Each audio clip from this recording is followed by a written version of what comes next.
Assalamualaikum warahmatullahi wabarakatuh. Alhamdulillahirabbil alamin. Wa bihi nasta'inu ala umuri dunya waddin. Assalatu wassalamu ala asyrafil anbiya'i wal mursalin sayyidina Muhammadin wa ala alihi wa sahbihi ajmain. Amma ba'du. Apa kabar pemirsa Khilafah News yang dirahmati oleh Allah? Jumpa lagi dengan program Kabar Petang. Hari ini Jumat 29 Desember 2022. Kita akan membahas tema-tema terkini dengan narasumber yang kredibel, tentu saja dalam pandangan Islam. Inilah kabar petang selengkapnya.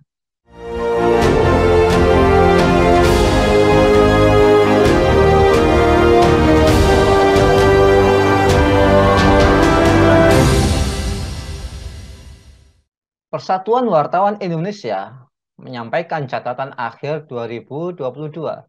Tahun ini diwarnai dengan isu besar, yakni KUHP versi baru. PWI memandang pengesahan KUHP baru sebagai hal yang tidak menggembirakan. Soalnya KUHP baru yang diniatkan sebagai dekolonialisasi justru dinilai PWI melahirkan rekolonialisasi atau kembali bernuansa penjajahan. Ada pasal-pasal otoriter di dalam KUHP baru yang disahkan DPR itu. Ya, hal yang berbahaya bagi wartawan adalah muatan pasal KUHP baru yang berpotensi mengkriminalisasi wartawan. Dia meminta semua insan pers independen pada tahun politik. Pers jangan menjadi bagian dari pihak-pihak yang berkompetisi dalam politik pemilu. Apa peristiwa yang penting disikapi umat di penghujung tahun 2022? Apa pangkal dari skala bencana, keterpurukan, dan kerusakan yang melanda bangsa dan negeri ini? Apa urgensinya muhasabah atas kondisi umat?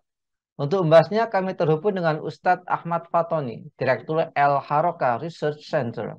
Assalamualaikum Ustadz Fatoni. Waalaikumsalam warahmatullahi wabarakatuh, Bung Nanang. Alhamdulillah sehat Bung ya. Alhamdulillah, dalam lindungan Allah Subhanahu wa taala masih sehat walafiat. Masya Allah. Eh, Ustadz Fatoni, tak lama lagi kita akan memasuki tahun baru 2023.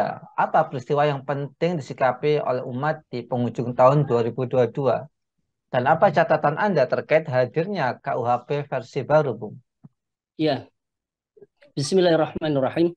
Ya, kalau kita menengok dalam 1 tahun terakhir ini memang persoalan yang menimpa negeri kita ini tidak semakin sedikit, bahkan semakin banyak dan semakin kompleks.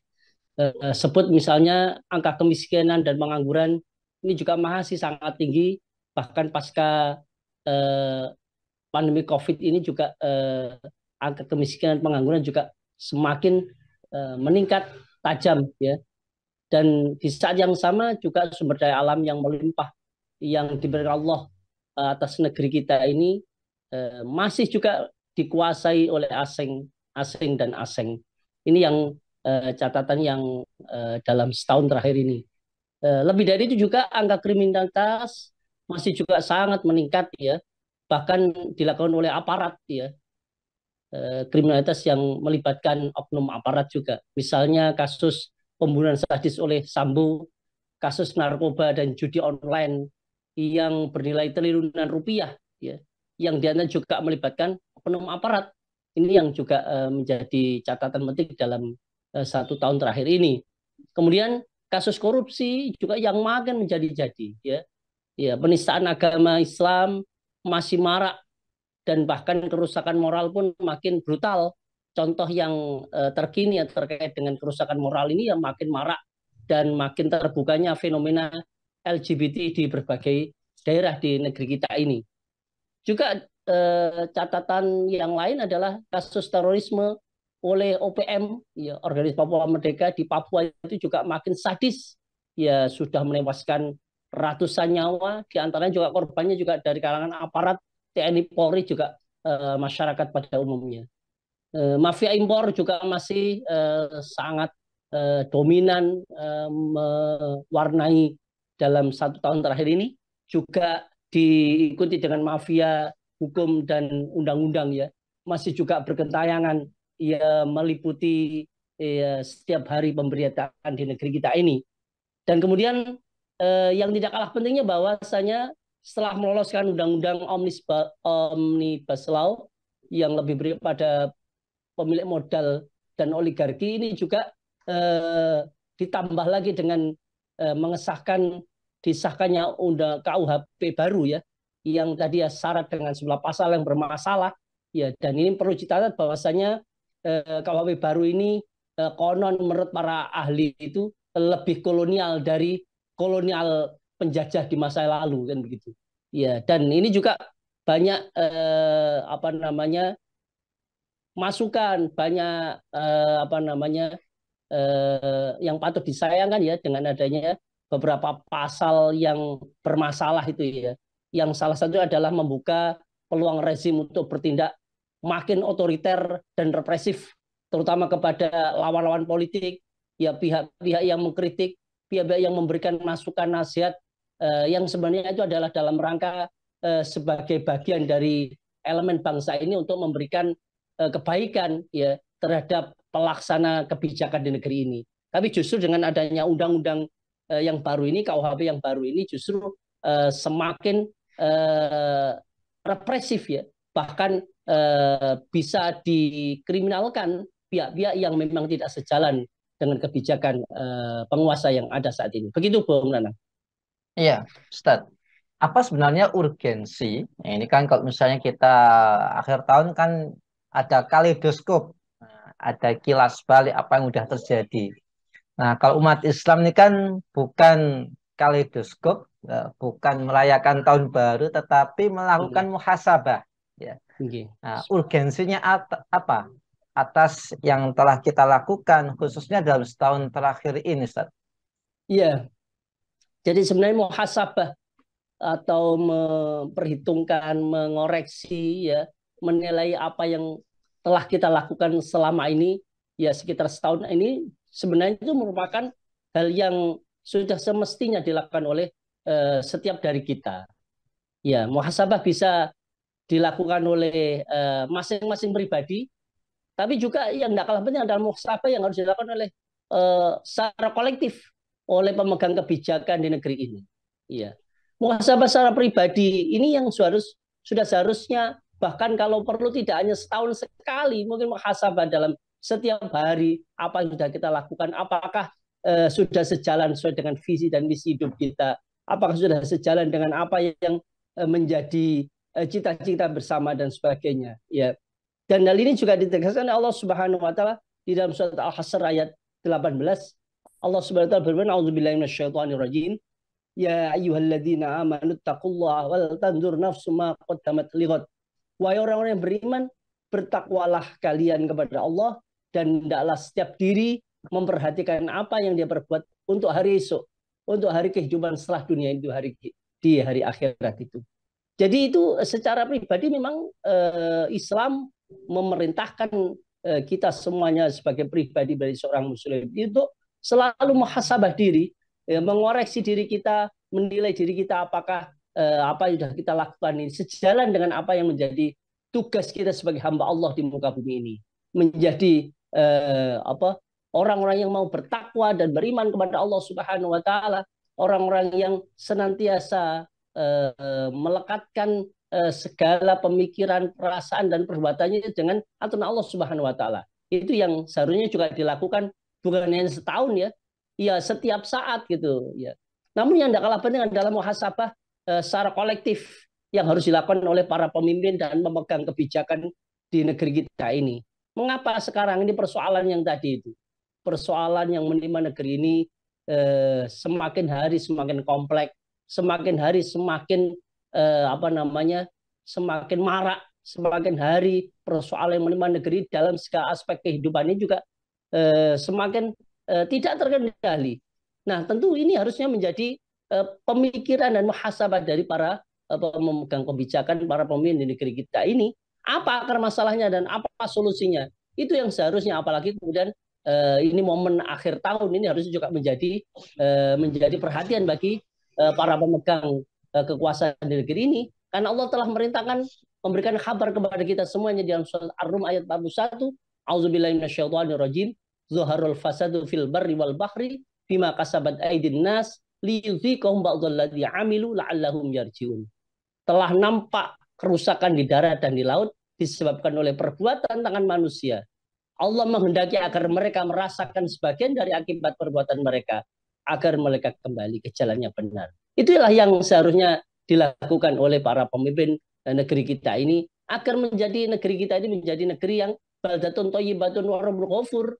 Cita-cita bersama itu bisa terwujud. Itulah yang harusnya muhasabah yang dilakukan oleh para pemimpin, para pemegang kebijakan negeri, yang seharusnya juga harus dilakukan. Begitu, Bung Nana. Ya, Ustaz. Berbagai keterpurukan masih dialami dan dirasakan oleh bangsa ini. Tadi Ustaz sudah menyampaikan berbagai macam kerusakan-kerusakan, masalah-masalah yang ada di negeri kita. Sebenarnya apa sih pangkal dari segala bencana, keterpurukan, dan kerusakan yang melanda bangsa di negeri ini, Ustaz? Ya, jadi sebagaimana yang tadi sudah kita sampaikan di dalam surat Al-Quran surat Ar-Rahman 41 tadi, bahwa kerusakan di darat dan di laut itu karena ulah tangan manusia. Dan itu agar Allah memberikan pelajaran kepada kita semuanya, agar la'allahum yarjiun, agar kembali ke mana? Kembali kepada Allah, artinya kembali menjadikan aturan Allah itu sebagai solusi dalam kehidupan kita ini, kehidupan berbangsa dan bernegara itu. Ya. Nah, ini yang persoalan ini yang harusnya menjadi perhatian oleh pihak-pihak pemegang kebijakan di negeri ini. Ya, sebagaimana tadi sudah kita singgung, berbagai persoalan yang menimpa negeri kita, korupsi juga semakin hari semakin menganga, ya kan begitu, dan kemudian kerusakan alam juga semakin demikian rupa, kan begitu, sumber kekayaan alam yang seharusnya itu dikembalikan kepada rakyat justru sekarang kemudian dikuasai oleh asing, dan asing yang kemudian rakyat sekarang hidup dalam kondisi berat, kondisi banyak yang hidup dalam garis kemiskinan dan sebagainya. Dan ini kenapa? Karena memang Allah telah memberikan kabar bahwa semuanya itu karena memang manusia tidak mau menjadikan aturan Allah sebagai aturan yang harus digunakan di dalam mengatur kehidupan bermasyarakat, berbangsa dan negara. Yang itu kalau kemudian membuat aturan yang tidak berasal dari Allah, itulah yang disebut dengan maksiat, dosa di sisi Allah. Dan itu adalah sumber malapetaka. Karena sebenarnya kemaksiatan, dosa yang dilakukan oleh manusia, siapapun orangnya, baik dilakukan oleh pribadi maupun dilakukan oleh kolektif, oleh para pemegang kebijakan, itu yang akan menyebabkan persoalan yang akan menjadi dampaknya akan menjadi luas, menimpa pada semua orang. Nah, ini yang terjadi. Coba bayangkan saat ini Allah memerintahkan kepada kita semuanya untuk menerapkan hukumnya. Justru sekarang ini hukum Allah dicampakkan, ya, dalam pengelolaan negeri dan bangsa ini, ya, justru diganti dengan hukum buatan manusia dalam sistem kapitalis demokrasi saat ini. Aturan Allah justru malah kemudian disingkirkan. Ya, syariah yang mulia itu, hukum dari Allah itu justru distigmatisasi negatif di negeri kita ini. Semangat dakwah untuk menegakkan agama Allah justru dilabeli dengan sebutan nauzubillah min dzalik, ya, sebutan radikal, bahkan dianggap ancaman dan sebagainya. Nauzubillah min dzalik. Ini yang terjadi. Justru inilah yang kemudian pangkal dari persoalan kerusakan yang menimpa negeri dan bangsa ini. Begitu, Bung Tanang. Iya, Ustadz. Barusan ini lagi marak gitu ya, seruan moderasi beragama yang kemudian diplesetkan modiarisasi beragama, Ustaz. Iya, iya. Dalam paham keagamaan, umat Islam saat ini terus menerus disodori ide moderasi beragama, seolah-olah kita itu nggak pernah ngerti agama kita sendiri. Dan yang nyodori ini pemerintah. Nah, apakah moderasi beragama ini sebagai cara beragama dan berislam yang terbaik, Ustaz? Baik, iya. Tentu ini memang hal yang patut untuk disayangkan, ya. Ketika justru umat Islam dan masyarakat di negeri kita ini justru malah kemudian diberikan apa nama idiom-idiom yang justru tidak berasal dari Islam kan begitu. Kalau dia dikatakan apakah cara beragama sebagai moderasi beragama adalah cara berislam yang baik, tentu jawabannya tidak. Ya, mengapa demikian? Justru seruan adanya moderasi beragama itu merupakan racun yang berbahaya bagi umat Islam dan masyarakat di negeri kita ini, yang memang mayoritas adalah sebagian besar adalah mayoritas adalah beragama Islam. Ya. Nah, sering justru umat ini dikelabui dengan sebutan yang sepintas Islami. Ya tadi sebenarnya Islam moderat, Islam wasatiyah. Padahal istilah Islam moderat, Islam wasatiyah itu tidak pernah digunakan oleh para ulama-ulama terdahulu maupun sekarang. Iya. Dan itu bukan berasal dari hasanah Islam, hasanah sakofah Islam, tapi justru itu kemudian dicekokkan, di apa nama apa namanya publikasikan, ya bahkan kemudian disosialisasikan sampai ke tingkat bawah masyarakat, ya, ya. Padahal paham moderasi beragama itu adalah murni berasal dari Barat yang jelas anti-Islam, yang justru ingin melumpuhkan ajaran Islam yang kafah, ajaran Islam yang sempurna itu justru di apa namanya dilawan, ya dihilangkan dengan apa yang mereka sebut dengan moderasi beragama itu. Justru ya moderasi beragama itu ingin ya mencampakkan aturan-aturan Allah yang sempurna itu untuk mengatur kehidupan manusia itu mau dihilangkan di tengah-tengah masyarakat dengan dalih ini adalah Islam wasatiyah, Islam moderat dan sebagainya, yang itu tidak pernah dikenal dalam dunia Islam. Ibaratnya itu adalah musang berbulu domba, ya kan begitu. Itu adalah sebenarnya racun, ya, tapi dikemas dengan seperti madu. Ini yang umat Islam harus juga apa namanya waspada dan harus menolak setiap upaya apa namanya ada label-label Islam moderat, Islam wasatiyah itu yang sebenarnya bukan berasal Islam, justru itu ingin meminggirkan peran Islam sebagai sistem hidup itu dinegasikan, dihilangkan dari apa namanya peran di dalam mengatur kehidupan bermasyarakat, berbangsa dan negara.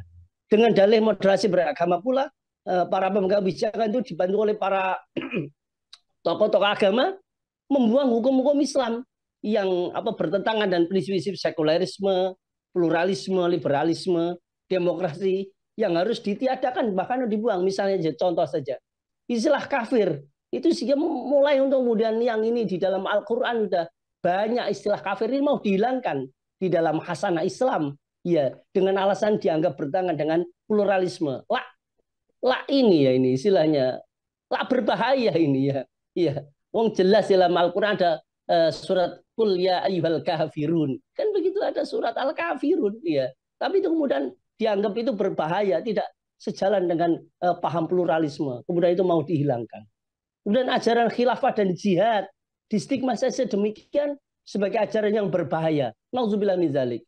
Padahal justru khilafah dan jihad itulah yang dulu telah membebaskan negeri dan bangsa ini dari penjajahan fisik yang dilakukan oleh negara penjajah Eropa. Dan ini yang harusnya umat Islam juga harus kritis dan waspada terhadap upaya-upaya untuk memelencengkan apa namanya Islam yang kafah yang sebenarnya kemudian dibelokkan dengan istilah-istilah yang tadi Islam moderat, ya moderasi Islam dan sebagainya, yang justru itu ingin membunuh Islam dari tatanan kehidupan bermasyarakat, berbangsa dan negara di negeri kita ini. Begitu, Bung. Ya, terakhir, Ustaz. Lantas kok kita tadi mendengar ada istilah musang berbulu ayam. Iya. Ya, musang berbulu domba. Nah, musang itu kan sesuatu yang ya menipu kan gitu ya. Iya. Lantas, Ustaz, apa solusi yang benar, mendasar dan total untuk menyelamatkan umat dari berbagai bencana dan krisis multidimensi ini ya? Ya, supaya kita ketipu, mau beli ayam ternyata beli musang. Iya. Ya, tentu yang harus dilakukan oleh kita umat Islam pertama adalah harus menjadikan Islam itu sebagai solusi satu-satunya yang sahih. Ini yang penting. Ini secara itikadi ya, secara keimanan itikadi itu bahwa Islam itu adalah satu-satunya solusi yang sahih, yang benar, yang diridhoi Allah Subhanahu wa taala, yang mendasar, yang total, ya, yang akan bisa menyelesaikan persoalan negeri dan masa ini. Kan begitu ya. Dengan apa? Dengan cara menerapkan syariat dan Islam secara kafah. Itu solusi satu-satunya, kan begitu.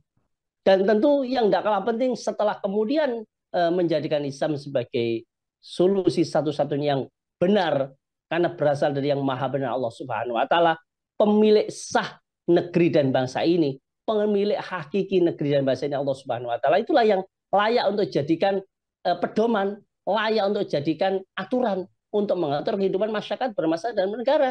Dan itu secara konseptual bahkan secara empiris memang sudah dulu diterapkan di masa-masa kejayaan Islam itu membawa kebaikan. Ya kalau kemudian ada sekarang menyatakan Islam itu dianggap berbahaya, itu adalah tuduhan sesat yang tidak perlu didengar. Ya itu adalah tuduhan orang-orang yang tidak bertanggung jawab, yang memang menginginkan Islam itu tidak diterapkan di negeri ini, yang justru akibatnya apa? Keterpurukan yang menimpa semua masyarakat bangsa dan negara ini. Ya. Dan yang nggak kalah penting adalah mencampakkan segala aturan buatan manusia. Apakah itu yang namanya kapitalisme, sekularisme, ya, sosialisme, kapitalisme, ya, komunisme, maupun demokrasi yang sekarang ini justru mencengkeram negeri dan negeri kita dan negeri kaum muslimin yang lain. Yang itu yang secara faktual justru telah memperburuk, ya, justru akan menyebabkan negeri kita menjadi negeri yang terpuruk dalam segala bidang, ya kan begitu. Dan itulah yang sebagai wujud, ya, ketika kita menginginkan bahwa aturan Allah yang sempurna itulah yang layak dijadikan aturan, ya, sebagai sumber dari segala sumber hukum, ya dari Allah Subhanahu wa taala, itulah sebagai wujud ketakwaan kita kepada Allah Subhanahu wa taala, Rabbul Alamin, ya, pencipta dan milik alam semesta ini. Dan dengan itu Allah sudah berjanji ketika kita, ya, siapapun orangnya, ya, para pemimpinnya, ya, masyarakatnya, ketika mau kembali kepada Allah, mau kembali menggunakan aturan Allah di dalam mengatur kehidupan bermasyarakat dan berbangsa bernegara, Allah menjamin pasti akan memberikan kebaikan dan keberkahannya.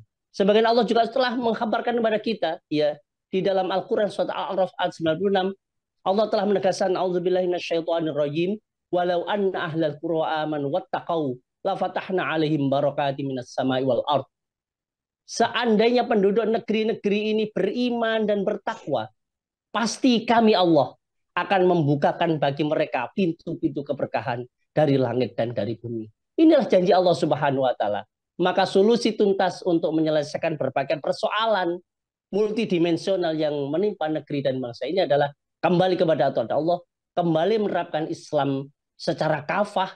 Ya, itulah yang akan bisa memberikan kebaikan, bukannya kebaikan bagi umat Islam, baik kebaikan bagi seluruh umat manusia. Itulah janji Allah Subhanahu wa taala yang zat yang maha benar, yang layak untuk kita taati dan kita dengarkan apa yang menjadi perintah dan larangannya. Begitu Bung Nanang.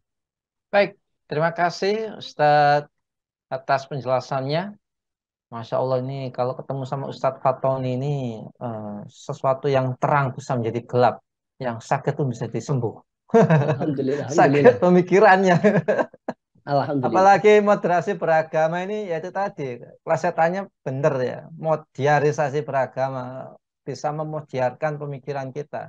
Baik, Ustadz, terima kasih atas kehadirannya dan pencerahannya. Semoga Sama-sama. sehat dan sukses selalu. Amin, amin, ya Baiklah, rabbal alamin. Masya Allah. Baiklah para pemirsa Khilafah News yang dirahmati oleh Allah, demikianlah program kabar petang kita pada kesempatan sore hari ini. Semoga bermanfaat bagi kita semua. Jangan lupa untuk subscribe, like, komen positif, dan share sebanyak-banyaknya. Semoga menjadi amal kebaikan kita di dunia maupun di akhirat nanti. Saya Nana Setiawan undur diri. Sampai jumpa di lain kesempatan dan wassalamualaikum warahmatullahi wabarakatuh.